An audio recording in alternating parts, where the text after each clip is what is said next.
présenter un peu ce qui se fait, ce qui va se faire ou ce qui est en train de se faire sur la normalisation pour la terre naturelle. Donc avant de rentrer dans le vif du sujet, je ne sais pas si vous connaissez le Centre technique de matériaux naturels de construction, donc dit le CTMLC. Donc je vais vous en faire une petite présentation. Donc le CTMLC est en fait un centre technique industriel qui a été créé en janvier 2007, qui est issu en fait de l'ex-CTTB, donc le Centre technique des tuiles et briques, qui lui a été créé en 1957. Donc le CTMLC est membre du réseau des CTI, qui est composé de 17 centres issus de l'industrie. Et au sein du CTMLC, on a deux domaines d'expertise, un pour la terre cuite de construction et un autre pour la roche ornementale et de construction. Donc dans le détail pour le département ROC, parce qu'évidemment c'est le principal sujet de notre conseil d'aujourd'hui. Donc en fait le département ROC est financé par une taxe affectée de 0,2% du chiffre d'affaires des entreprises d'extraction et de transformation de pierres naturelles. Pour les instances dirigeantes, on a un conseil d'administration où siègent les organisations professionnelles, donc le SNROC, l'UNAPIAR-CAPEB, l'UMGO et la FFB. Et enfin, on a un comité technique et scientifique, donc un CTS, qui nous définit notre politique et qui définit la politique de la profession en matière de programmes scientifiques et d'investissement. Donc effectivement, il gère un peu la politique du centre, du département ROC. Donc au niveau de l'infrastructure, on va avoir 3 départements et 3 sites. Donc le premier département, c'est Tuiles et briques et le laboratoire, donc, qui est situé à Clamart, donc dans le 92. On a à peu près une 60aine de personnes qui y travaillent. Et qui travaillent surtout sur les phénomènes physiques, chimiques, environnementaux, thermiques, énergétiques des produits de construction en terre cuite et en pierre naturelle. Donc on a aussi notre laboratoire d'essai qui est à Clamart et on mutualise les deux filières, donc que ce soit la pierre naturelle ou la terre cuite. Le département ROC, lui, se trouve à Paris, donc rue Le Tellier. On est maintenant composé, oui, de moins d'une dizaine de personnes et on est dédié donc à la valorisation technique de la pierre naturelle, à la normalisation, aspects environnementaux, voirie, marbrerie, funéraire, maçonnerie et aussi à l'aide de la pierre. Et enfin, on a un dernier site qui est le pôle recherche et développement qui va se retrouver lui à Limoges, où on a 6 personnes qui y travaillent depuis 2010. Et là, ça va être vraiment de la recherche et développement sur la terre cuite et maintenant la terre crue. Au niveau des missions du CTMLC et du département ROC, donc on a tout un aspect normatif et réglementaire dans le domaine de la pierre. Et donc notamment on participe à toutes les commissions de normalisation, qu'elles soient françaises ou européennes, à l'élaboration ou à la révision des DTU, à tout ce qui est réglementation feu, thermique, sismique et avis technique. Et en plus, on a M. Padix, donc Didier Padix, qui est notre directeur général adjoint et qui est en plus l'animateur de la commission de normalisation européenne TC 246WG2. C'est tout ce qui regroupe tous les essais sur la pierre naturelle. On est aussi organisme notifié pour le contrôle du marquage CE, donc on fait le suivi de la qualité des produits et les essais de contrôle. On développe une prestation technique spécifique à la pierre naturelle, donc avec tout ce qui est essais commerciaux et les expertises. On est notamment accrédité COFRAC, donc qui a un gage de qualité sur nos essais où on va respecter toutes les procédures pour être conforme et surtout pour être accrédité COFRAC. On a une mission de diffusion du savoir et de promotion technique du matériau, donc avec les éditions de documents techniques de référence. On est aussi un organisme de formation agréé. Et enfin, on organise plutôt une journée technique d'information par an. On a aussi un conseil en environnement, donc avec tout ce qui est études environnementales, c'est mieux, le développement durable, la santé et la sécurité. On est agréé bilan carbone et on réalise tout ce qui est analyse de cycle de vie et les fiches déclaratives environnementales et sanitaires. Et le dernier point, on fait tout ce qui est études et recherches sur l'amélioration des produits et de leur emploi. Donc tout ce qui va toucher la thermique, la sismique, la structure, l'environnement, l'identification, le funéraire, la voirie et la marbrerie. Et plus en détail, vu qu'aujourd'hui on m'a demandé de vous parler de la normalisation, donc pour tout ce qui est le suivi normatif, donc comme je vous expliquais tout à l'heure, on participe à toutes les commissions françaises et européennes. Et voici le détail de l'ensemble des commissions qui existent. Donc on va participer à tout ce qui est ardoise, tout ce qui est maçonnerie, bâtiments, monuments historiques et voirie. Donc voilà à peu près l'ensemble du périmètre d'action de notre département.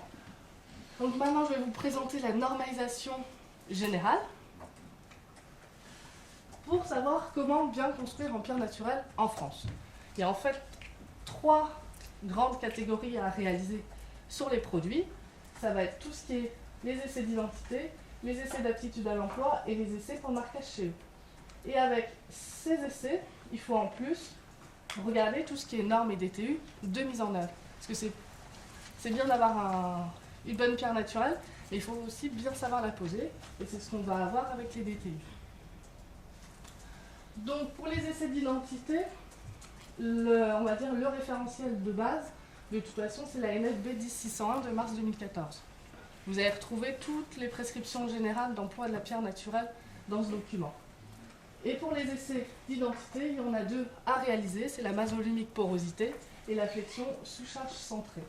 Donc ces 2 essais concernent toutes les pierres naturelles et tous les usages. Quoi que vous fassiez en pierre naturelle, il faudra qu'elle ait ces 2 essais d'identité. Ils sont valables 2 ans au maximum, donc c'est à refaire tous les 2 ans. En plus de ces essais, il y a les essais d'aptitude à l'emploi qui concernent aussi toutes les pierres naturelles, mais là du coup, ils vont être fonction de l'usage que vous allez faire de la pierre, et ils vont être aussi fonction de la carte de zone de gel en France. À savoir qu'en France, on peut être ici en classe A avec un gel faible, jusqu'au Massif central, par exemple, on a un gel en classe D super sévère. Donc voilà, en fonction de la zone de gel, ça va être important d'avoir les bons essais pour la mise en œuvre. Donc ces essais sont à refaire tous les 10 ans au maximum, à part si vous avez une variation de vos essais d'identité qui sont eux à faire tous les 2 ans. Donc comme ça, vous avez un suivi de votre matériau avec ces essais. Donc, pour le détail, en fonction du coup de l'usage de la pierre, là pour un usage maçonnerie. Donc là, je vous ai mis l'illustration qui va servir pour savoir ce que vous voulez faire et du coup quels essais il faut faire, parce que du coup, c'est en fonction de l'emplacement de la pierre dans votre ouvrage, il faudra faire un certain nombre d'essais.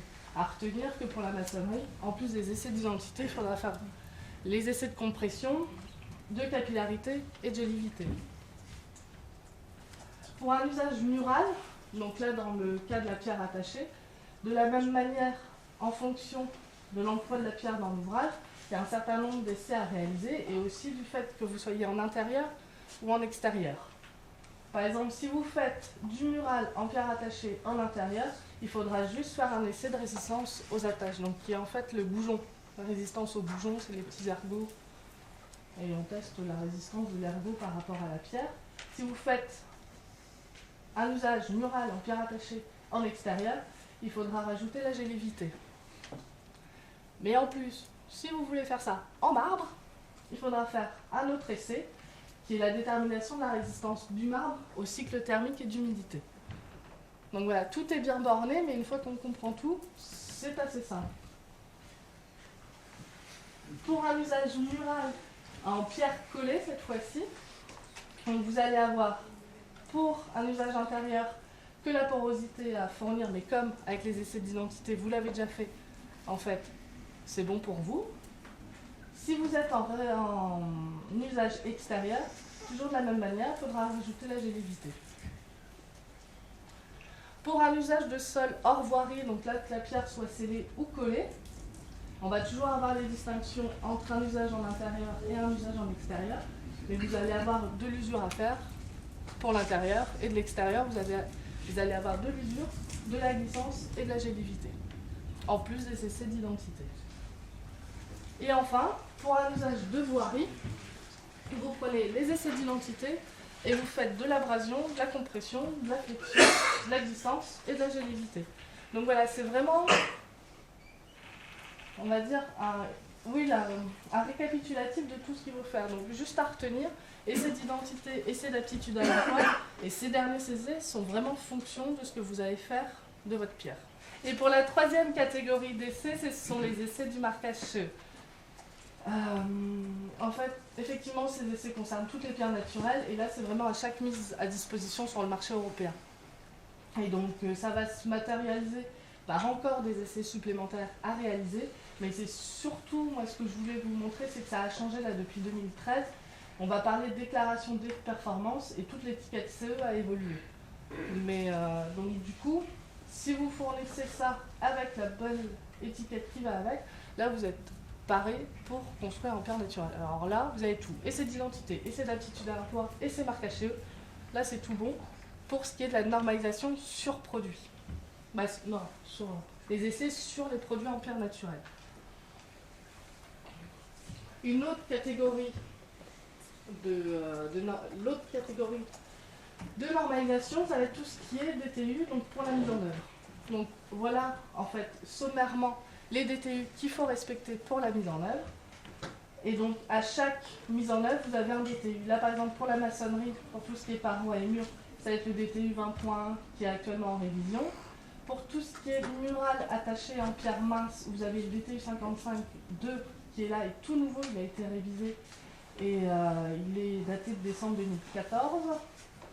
Pour les couvertures en ardoise, vous avez un DTU, et ainsi de suite. Là, pour la pose collée, pour les sols scellés, et là, pour tout ce qui est voirie. Donc vraiment, pour chaque mise en œuvre, vous avez un DTU à respecter. Et je voulais juste faire un petit aparté sur le DTU 55.2, qui est la grosse nouveauté de ces derniers mois, et aussi faire un petit peu de la pub pour notre journée technique du CTMNC, donc qui a lieu le mercredi 15 avril, et qui est là, du coup, vraiment en rapport avec ce DTU. Et c'est sur le thème la pierre attachée, une technique à redécouvrir. Donc là, je vous ai mis une ébauche de programme. Je crois que Jean-Louis, ça doit être la dernière. Oui, d'accord, pardon. Donc voilà, on va avoir M. Martilla de l'Entrecamat qui va nous parler du marché de la pierre attachée. On va avoir Damien Laperoni du CTMNC qui va vous présenter les nouveautés du DTU. Didier Palic sur le dimensionnement en vent. Monsieur Plagnol sur les dispositions sismiques pour la pierre attachée. Et on va avoir à la fin de cette journée une table ronde pour avoir un échange réel sur ce concept de pierre attachée. Et donc, si vous avez tout ça, si tout est bien borné, tout est bien cadré, que ce soit les essais ou la mise en œuvre des DTU, vous allez avoir de belles réalisations en pierre naturelle. Après, ça, c'est ce qui est typiquement normalisation. Vous avez un projet qui colle dans les normes. Là, oui, avant que j'embraye, si vous voulez avoir plus d'informations sur la normalisation, nous, on édite des exigences techniques sur les produits de construction en pierre naturelle. On élabore des guides de prescription.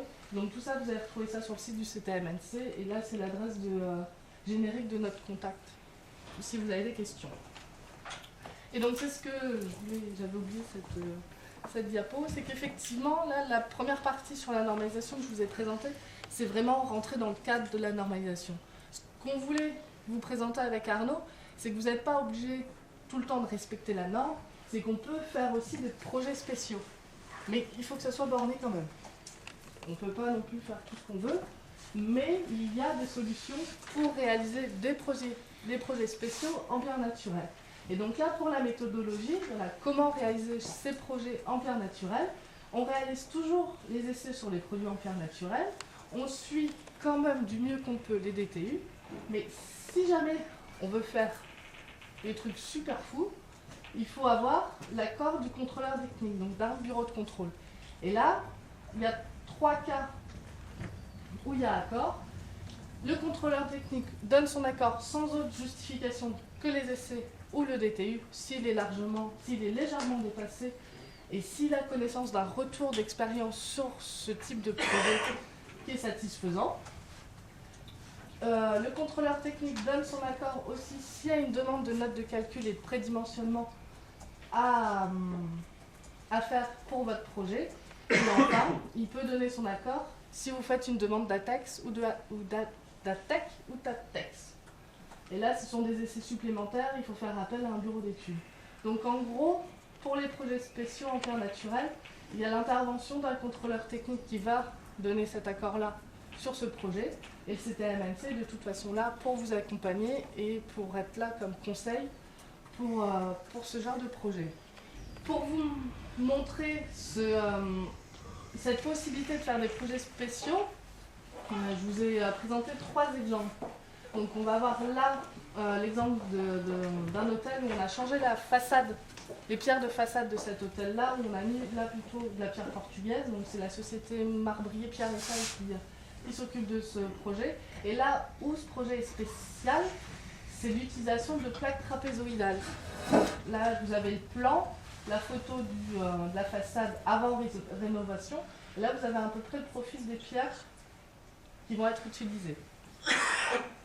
Un autre exemple de projet particulier, c'est la création là d'un immeuble tertiaire. Donc c'est vraiment création du bâtiment en grégorien. Et là, la spécificité de ce projet, c'est que du coup, c'est en pierre rattachée. Donc là, jusque-là, pas de problème, on sait faire. Mais c'est que la hauteur, c'est que la pierre attachée fait la hauteur d'un étage. C'est ce que vous pouvez voir ici. C'est que l'étage est là, et la pierre attachée fait l'auteur d'un étage. Donc du coup, on dépasse les dimensions du DTU. Et donc là, le projet peut se faire parce qu'il y a eu un accord du contrôleur technique et tout a été bien fait pour qu'on puisse construire comme ça. Un troisième exemple, c'est aussi la construction d'un bâtiment neuf, donc là en pierre bourguignonne. C'est une église et ça a été fait, ou c'est en train de se faire par la société Permastiliza. Et là où c'est original, c'est là il y a 2 points, c'est que le profil de pierre est vraiment peu commun, et l'élancement de la pierre est vraiment supérieur au DTU. Le DTU préconise un élancement de 3 pour la pierre, et là on est à plus de 10. Et ça devrait tenir, ou ça tient, il faut oui. Mais voilà, c'est que du coup pour ces projets-là, tout a été fait tout bien comme il faut, et ça va tenir, et ça tient. Ça passe bien. Et enfin, le dernier point que Aurélien et que Arnaud voulaient que je développe un peu, c'est tout ce qui est indication géographique.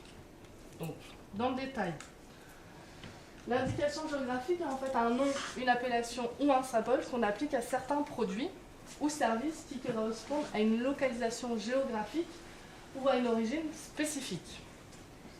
Et le fait d'utiliser une indication géographique peut s'assimiler à une certification indiquant que le produit possède certaines qualités ou bénéficie d'une certaine réputation du fait de son origine géographique. Donc là, par exemple, on a l'indication géographique sur le confit de canard du sud-ouest. Là, sur des bonbons, je crois que c'est des Calisson Montex, je ne suis plus très sûre de mon coup, qui possèdent le tampon indication géographique. Donc, et là, ce qui est bien, et ce qui est même très très bien, c'est que depuis l'ouverture, c'est que depuis mars 2014, là, le dispositif d'indication géographique a été ouvert à la pierre naturelle, aux pierres naturelles françaises, ou plutôt à tous les produits non agricoles. Et donc du coup, ça va être pour nous une avancée majeure dans la valorisation de nos matériaux et de nos produits, surtout dans la lutte contre les tentatives d'usurpation, d'imitation ou d'évocation trompeuse de nos pierres. Et donc, c'est ce que a souligné Aurélien aussi tout à l'heure, c'est que du coup, le CTMNC a mis au point une méthode scientifique et quantitative d'identification des pierres naturelles, donc qui est l'objet de ma thèse, l'ADN de la pierre, et qui permettra, et qui permet même, maintenant c'est vraiment le cas parce que cette méthode est appliquée depuis 2012, en cas de litige, à déterminer et à garantir l'origine réelle du matériau. Et donc du coup, grâce à ça, on va pouvoir mettre un tampon. Donc moi, pour ma thèse, je pensais mettre un tampon granit de la Clarté ou calcaire de Comblanchien, mais là du coup on va être un peu plus large et qu'on va faire indication géographique, par exemple granit de Bretagne, indication géographique pierre bourguignonne. Et donc là actuellement, on est dans la phase de l'élaboration du cahier des charges IG par les producteurs. Donc voilà ce qu'il en est, parce que c'est pas une pseudo-normalisation, mais c'est vraiment borné et poser un tampon sur nos pierres et dire voilà, moi je suis acheteur, je veux acheter français, avec ça, je vais être capable de le savoir et de le vérifier. Et donc ça, c'est vraiment un plus pour tout ce qui est tentative d'usurpation d'identité de pierre. Donc voilà un petit peu ce que je pouvais vous dire sur la normalisation en pierre naturelle. Et vous pouvez tout retrouver sur le site du CTMNC. Et puis merci de votre attention.